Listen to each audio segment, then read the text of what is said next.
Welcome to this edition of Valor Media, episode number 74 for July 5th, 2021. I'm your host, Mark Appenzeller, and if you're joining us in the United States today, I'd like to wish you a happy Independence Day. It was actually yesterday, July 4th, but because that was a Sunday, many businesses are closed today in observance of the holiday, and it's especially appropriate that I'm bringing today's topic to you on this particular date. I'm entitling this episode, It Takes a Year, and it was exactly 1 year ago today that the Valor Crisis and Training Center was on the brink of reopening its doors after having been closed for several months as a result of the onset of the pandemic. Now, what was really significant was our doors were closed, but we weren't. We never stopped operating. We never stopped serving clients. We just found new ways to do that. We actually ended up working remotely from the middle of March until the end of June last year. And for us, one of the greatest benefits was we weren't reactive. We didn't wait until we were shut down by the pandemic to make adjustments and to find new ways to do things. We really believe the Lord was pointing us in that direction anyway. And starting in 2019, we had begun to explore new technologies. We embraced them, and by the time we had to close because of the pandemic, we now had a pretty good footing on some things that enabled us to continue to work even though we had to do it remotely. We were able to do payroll, and through the use of Zoom, we were able to still offer our life development classes. And what was really exciting there is that through Zoom, we could now open those classes up to people who never could have physically been here. We literally could have anybody anywhere in the world join those classes. Now, we're very appreciative of how that all unfolded, and other businesses may not have had quite the same experience we did. Some folks suddenly found themselves plunged into a situation where they had to rethink everything that they did. Again, we had a jump start. Even for us, we had to make adjustments. And during that period of closure, it was really a time of testing, but we continued to serve people. And a year ago today, we were pulling all the strings together to actually reopen. I remember there were still a lot of challenges associated with reopening, but it really was an exciting time. And for us, it wasn't a matter of picking up where we left off. There was no such thing as going back to business as usual because we recognized there would never really be an as usual again. But what was great was we had learned to do so many things. We had honed all kinds of skills, and now we could bring those back into our regular physical environment in a way we never could have before. Had we not gone through what we did for those months and really learned how to do these things, we probably never would have really picked the technology up in the way that we have. And now, a year later, I feel like I can finally look back over that very long season and draw some conclusions about what we went through. Even though I feel like at the end of all of it, it was a beneficial thing, it was a success for us because we're now able to do things we never could before, I'm not going to lie, it wasn't easy. There were stresses, there were anxieties, there were times that things didn't work well, and because it was technology, there were times it was downright annoying.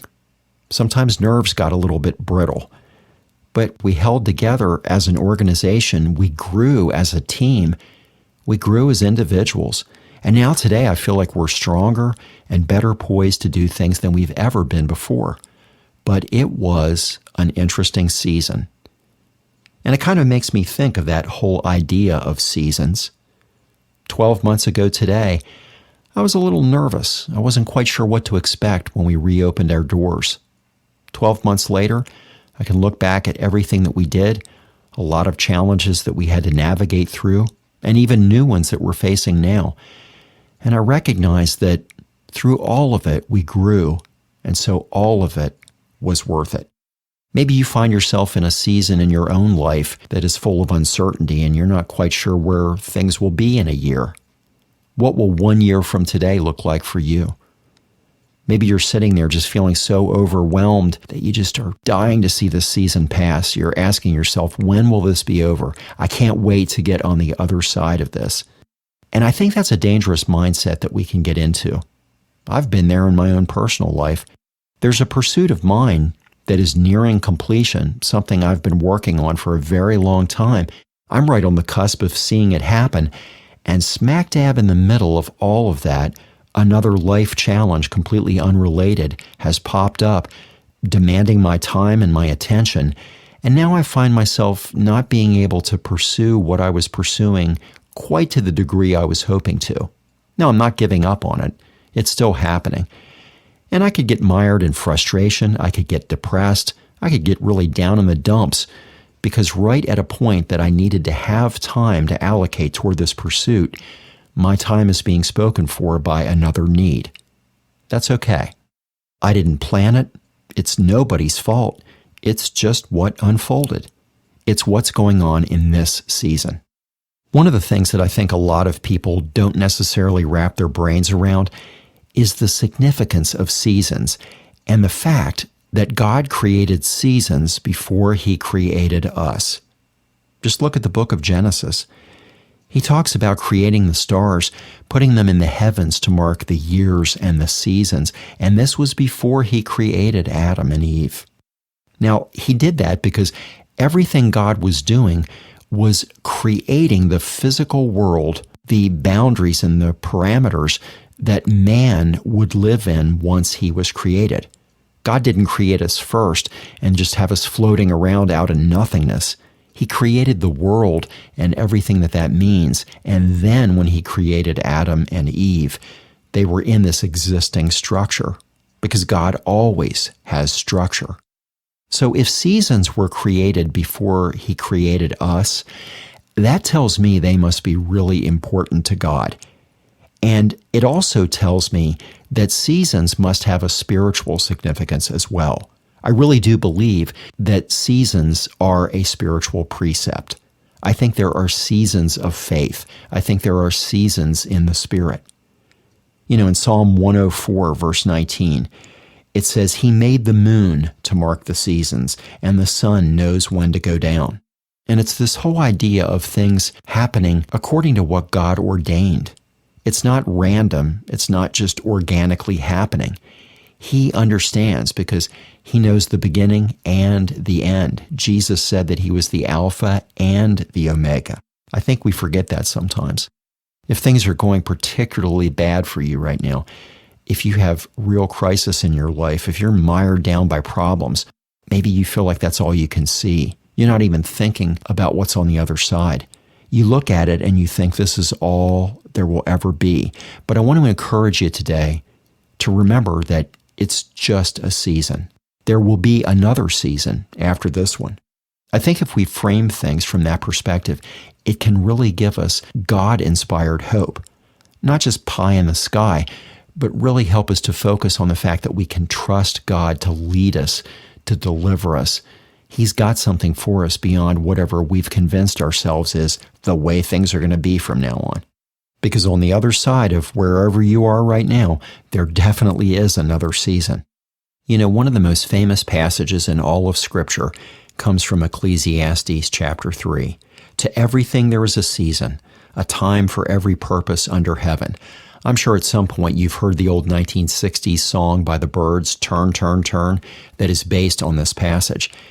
And the passage goes on to describe what each one of those seasons can contain. And it's true. There are specific seasons. But the other interesting thing is, I honestly believe there are times that seasons overlap. I don't think there's necessarily a hard break between this one and the next one. There can be, but I don't think that's always the case. Sometimes one thing is winding down while something else is ramping up. And I think that's really important to remember, because sometimes if we don't keep that framed in our minds, we'll miss the fact that God is unfolding something new in front of us. It's just like what I described with Valor. When we had to close our offices in March of 2020, we could have felt like, well, this is it. This is over. This is the end. But instead, we recognized that the Lord was opening up other things for us. So even though the way we had been operating was winding down, we were just getting started in different ways. He was opening up new doors that probably never would have opened up otherwise. And that was a very healthy perspective for us as an organization. It helped us to grow and to be very strong today. If we would have just cast our eyes down and said, well, we're done, we probably would have been. And the same thing translates over into our personal lives. If you feel weighed down by whatever you're dealing with right now, be watchful in the Spirit. Ask the Lord to show you if a season you were in, maybe a good one, looks like it's winding down, there's probably another one that's unfolding. And that's why we really need to seek the Lord, because He will show us a new path. He will literally be the lamp for our feet, the light for our path. He'll show us where to go and what to do. You know, in the book of Galatians, chapter 6, the Apostle Paul said, "And let us not grow weary doing good. In due season we shall reap if we faint not." Are you in a due season? The season you're in right now, like I said, might seem like the way things are going to be from now on. But if you remember that it's a transition, it's coming from wherever you were to wherever you're going. And if you keep your perspective on Christ, He'll guide you. And this doesn't have to just be lost time. It doesn't have to be an interruption. I know sometimes it's so hard to see that in the natural. I'm struggling with that in my own life right now with the pursuit that I was talking about earlier. Something I've been going after for years. I'm almost there, and now there's apparently a little bit of a detour. But I use the word apparently because God's got this. For whatever reason He allowed things to happen the way they did right now, it's okay.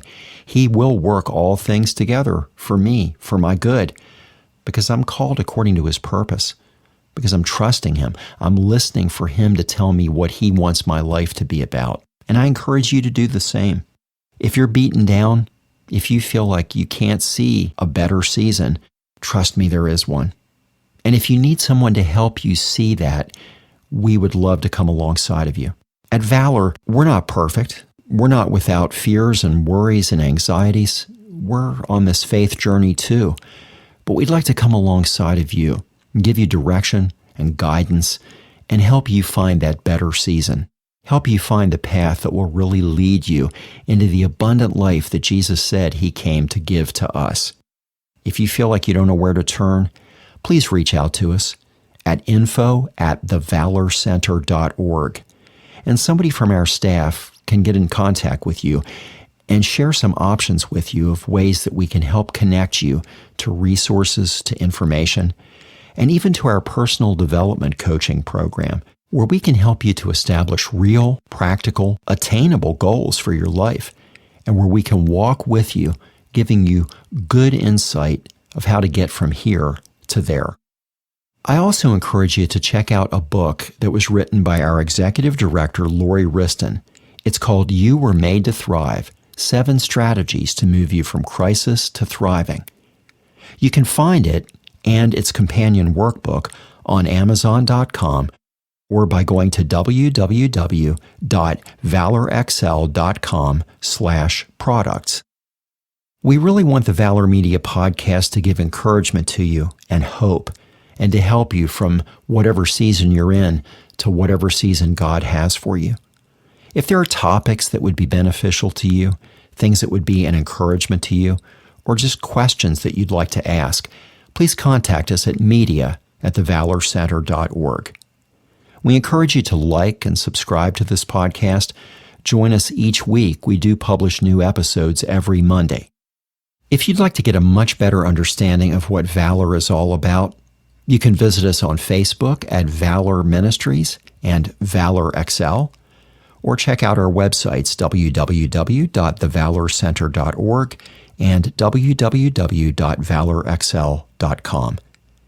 If you're blessed by this podcast each week, would you consider being a blessing to us by financially assisting us so that we can continue to bring content to you to enrich your life and point you toward the Lord? If so, you can visit us at www.thevalorcenter.org and click on the Donate button to give securely online. Or you can send a check or money order to Valor Ministries, 324 East Antietam Street, Suite 104, Hagerstown, Maryland, 21740. I'd really like to thank you for joining me again today. And I have no idea what you're dealing with, what you're facing, what your life looks like. But just remember what Paul told us in Galatians. In due season, we will reap if we don't faint. At Valor, we don't want you to faint. Reach out to us. We'll do everything we can to point you to the one who will always keep you sustained, who will always give his life to you and for you, the Lord Jesus Christ. Thanks again. Please join us again next week for another episode of Valor Media. And until then, remember this: you were made to thrive.